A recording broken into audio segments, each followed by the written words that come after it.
सिंध हुकूमत वफ़ाक़ जे पेश कयल बजट खे अवाम दुश्मन ऐं माण्हुनि जे खीसनि ते धाड़ो करार ॾेई छॾियो।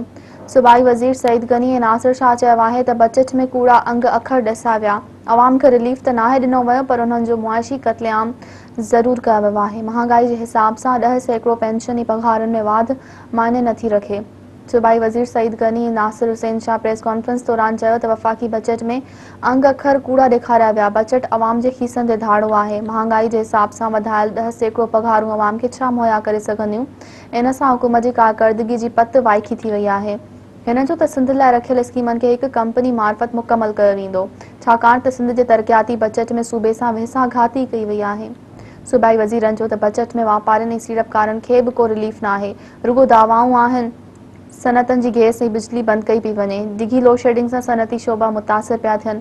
सईद गनी ऐं नासिर शाह चयो त वफ़ाक़ में वज़ारतुनि जा मज़ा माणींदड़ सिंध सां तालुक़ रखंदड़ वज़ीरनि मर्दमशुमारी वारे मामले ते सौदो कयो आहे। हिननि चयो त मौजूदा वफ़ाक़ी हुकूमत जे रवैये सां वफ़ाक़ ऐं सूबे सिंध में विछोटियूं वधंदियूं।